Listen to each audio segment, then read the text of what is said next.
안녕하세요. 디지털 미디어 컨텐츠 박경입니다. 저는 지난번 발표에서 마샬 플랜이라는 이름으로 오페라 돈조반니의 영화화 계획을 말씀드렸습니다. 오늘은 그 계획을 구체화시킨 결과물을 보여드리겠습니다. 발표를 시작하기 전에 학우님들의 좋은 아이디어로 제 작품이 더욱 발전할 수 있었기에 제 발표를 열심히 들어주시고 좋은 조언을 해주신 분들께 감사 인사를 드리고 싶습니다.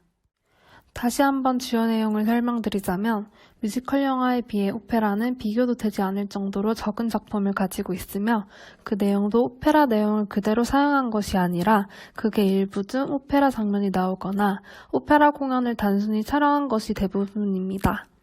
저는 오페라가 영화와 만났을 때 재촬영과 클로즈업이 가능해 배우의 감정을 더욱 잘 전달할 수 있는 등 충분히 시너지 효과를 볼 수 있고 오페라의 대중화를 가져올 수도 있겠다는 생각에 오페라의 영화화를 결심했습니다.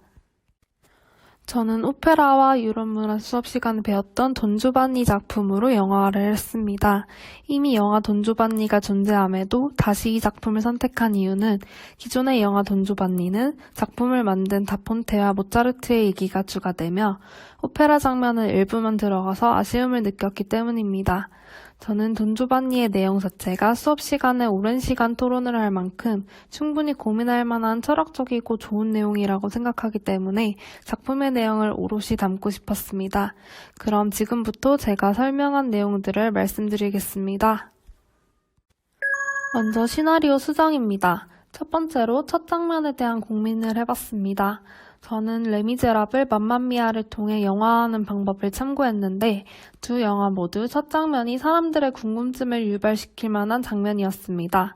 레미제라블은 허름한 상자 속에 들어있는 물건이 클로즈업 됐고 맘마미아는 어두운 밤에 소피가 배를 타고 어디론가 나가는 장면으로 시작해 이목을 집중시켰습니다. 저는 돈조반니의 여자 목록이 나와 있는 공책을 클로즈업하는 것으로 이야기를 시작하겠습니다. 두 번째는 영화의 촬영지에 대한 고민을 해봤습니다. 오페라 돈조반니는 스페인을 배경으로 만들어졌지만 저는 아직 스페인은 가보지 못해 제가 잘 아는 한국을 배경으로 만들기로 했습니다. 그 중에서도 배경 지역을 어디로 해야 할지에 대한 고민이 있었습니다. 돈조반니가 지역 내에서 힘이 있을 수 있도록 그렇게 크지 않은 지역이면서 서울에서 많이 멀지 않고 교통이 꽤 괜찮은 곳을 찾았습니다. 인천과 원주가 그 후보였는데 돈조반니라면 어느 곳에서 할까 고민을 해본 끝에 원주로 지역을 결정했습니다. 인천은 한국형 실리콘밸리라는 계획에 맞춰 스타트업 기업들이 많아 젊은 사람들이 많겠지만 여자이기만 하면 많이 따지지 않는 돈조반니의 성격상 나이는 그렇게 중요하지 않을 것 같았고 원주에는 다이내믹 댄싱 카니발, 치맥축제 등이 열려 활기찬 예술의 느낌을 줘 즐기는 것을 좋아하는 돈조반니가 좋아하지 않을까 생각이 들어 지역을 원주로 정했습니다. 또한 한국이라는 배경에 맞춰 성대한 파티 장면은 시끌벅적한 술자리로 파티를 통해 평민들도 즐길 수 있는 자리를 만들어주는 돈조반니는 술자리에서 골든벨을 울려 자리의 모든 술값을 계산하는 모습으로 바꿨습니다. 또 원작에서는 레포렐로가 조반니의 하인이지만 현대 한국에서는 그럴 수 없어 사적인 면까지 챙겨주는 오래된 친구 같은 비서로 바꾸었습니다. 조반니의 캐릭터는 예상하셨다시피 금수저 중소기업 사장입니다. 세 번째는 결말에 대한 고민입니다. 오페라 돈조반니에서는 돈조반니가 기사장 영혼에 의해 벌을 받아 죽고 조반니를 쫓던 나머지 사람들은 조반니가 죽었다는 사실에 기뻐하며 자신들의 일상으로 돌아갑니다. 하지만 저는 이 결말에 대해 몇 가지 아쉬움을 느꼈습니다.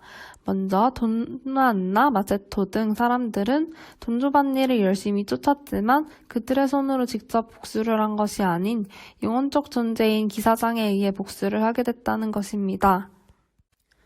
저는 이 부분이 다소 허무하게 느껴졌습니다.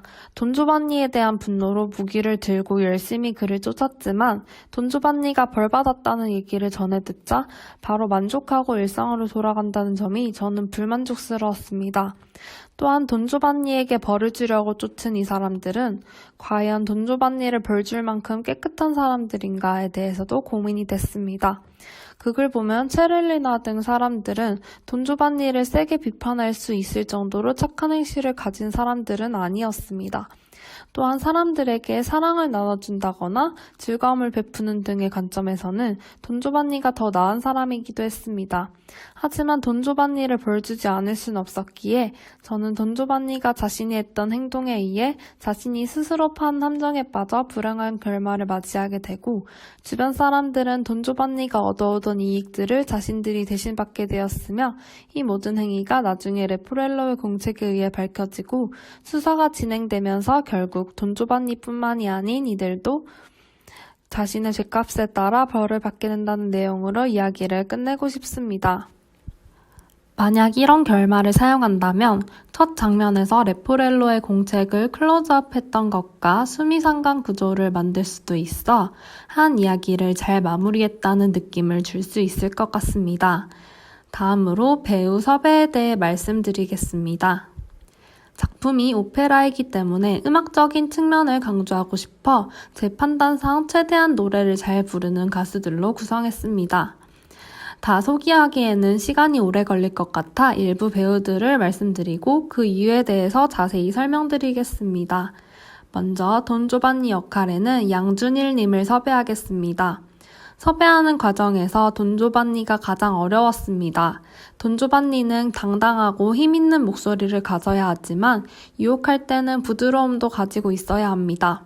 그리고 무엇보다 매력적이고 노래를 잘 해야 했습니다.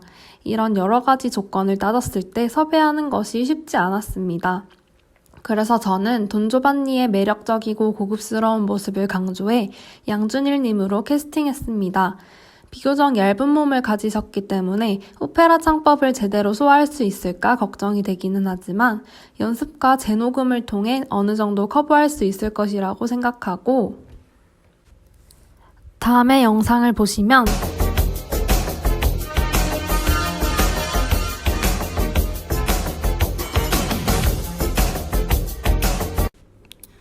젊은 여성과 같이 춤을 추는 모습도 위화감이 들지 않게 잘 어울려서 돈조반니의 모습에 가깝기도 하다고 생각합니다. 물론 음악을 중요시 여기는 오페라이기 때문에 발성이라는 단점을 보완하기 위해 노력해야 할 것 같습니다. 다음은 돈나 엘비라입니다. 돈나 엘비라 역에는 자우림의 김윤아님을 섭외하겠습니다. 김윤아님의 25, 21, 영원히 등의 노래를 보며 가창력은 큰 문제 없이 통과라고 생각했고 한 사람을 무조건적으로 사랑하는 애절한 감정도 잘 표현할 수 있을 것이라고 생각했습니다. 또 일탈이라는 노래를 통해 끔찍하게 그자를 죽여 가슴을 갈기갈기 찢어주련만 같은 센 가사도 무리 없이 소화할 수 있을 것이라고 생각했습니다. 마지막으로 체를리나 역할에는 오마이걸의 승희를 섭외하겠습니다. 체를리나를 생각할 때 가장 중요시 여긴 것은 통통 튀는 매력과 세상 물정을 잘 아는 듯한 모습이었습니다. 아이돌 중에서 이미지를 탔던 중 승희를 보고 딱 체를리나에 알맞은 인물이라고 생각했습니다. 또한 가창력까지 갖추고 있어 더할 나위 없이 좋았습니다.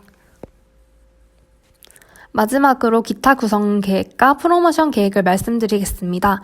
우선 상영은 돌비 아트머스 기술을 사용해 사운드가 가장 좋다고 평가되는 메가박스 MX관에서 할 것입니다.